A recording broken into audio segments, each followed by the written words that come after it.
James chapter 1 opens with this: My brethren, count it all joy when ye fall into divers temptations, knowing this, that the trying of your faith worketh patience. But let patience have her perfect work, that ye may be perfect and entire, wanting nothing. That's the foundation for the whole chapter, and it's usually where people get stuck, because it sounds unrealistic at first. Nobody naturally feels joy when life gets harder. James isn't pretending they do. He's not talking about emotion. He's talking about how something is understood. When he says, count it, he's talking about how you evaluate what's happening to you. Trials don't feel good, but they aren't meaningless. Pressure does something.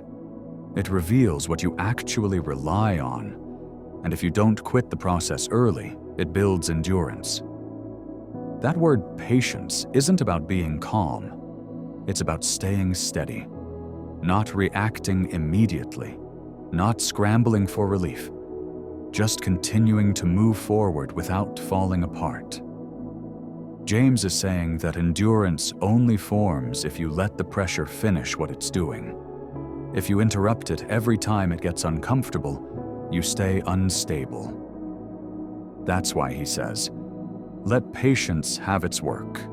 He's not saying enjoy it. He's saying don't sabotage it. Right after that, James talks about wisdom. He says if you lack wisdom, ask God for it. That matters because wisdom here isn't intelligence. It's clarity. It's knowing how to act when things are heavy and confusing. He doesn't tell people to ask for their situation to be removed. He tells them to ask for wisdom inside it. And he makes a point to say that God gives wisdom generously and without reproach. That means you don't get shamed for asking again. You don't get treated like a burden. You don't get reminded that you should know better by now. But then James adds a warning. He says to ask without wavering. That's often misunderstood. He's not talking about having questions. He's talking about being divided, trying to trust God while still insisting on controlling the outcome at the same time. That split creates instability. You end up pulled in different directions, never really settled. That's what he means by double-minded. It's not doubt as curiosity. It's divided trust. Then James shifts to how pressure affects status. He talks about the poor and the rich, and he flips the way people normally think about those categories. Pressure has a way of leveling things. Money and position don't protect anyone from reality. They feel solid until they aren't. James isn't threatening people here. He's reminding them how temporary external security really is. Endurance, not advantage, is what lasts. Next, James draws a clear line between testing and temptation. He says God doesn't tempt anyone. Temptation comes from desire.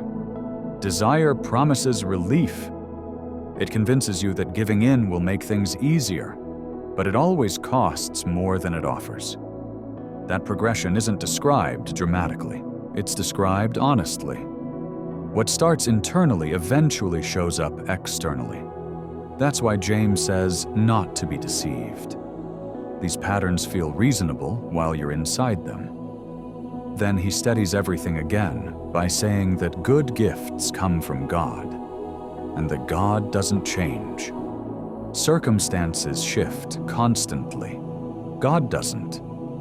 That stability matters when everything else feels unpredictable. Toward the end of the chapter, James gets very practical.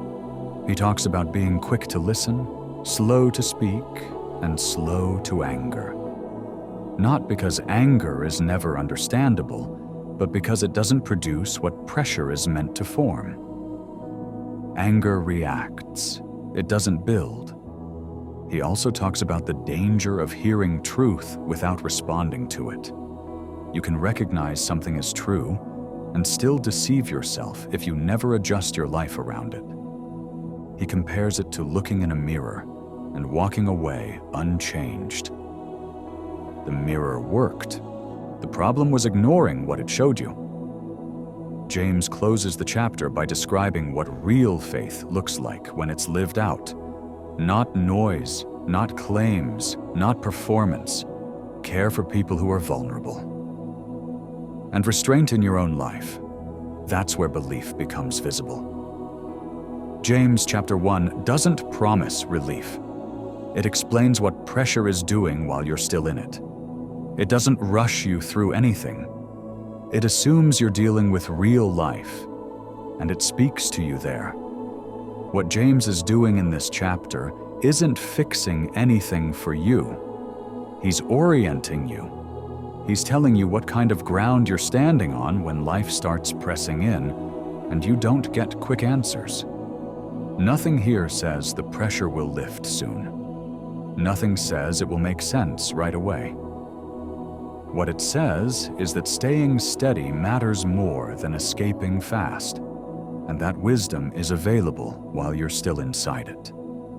Most people want the situation to change.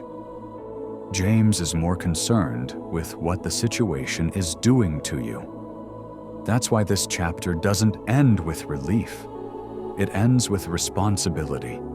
Not in a heavy way, in a grounded way. Pay attention. Act on what you already know. Take care of the people in front of you. Keep your own life from drifting. That's where faith shows up when life isn't dramatic and nothing feels resolved yet. And that's where James leaves you.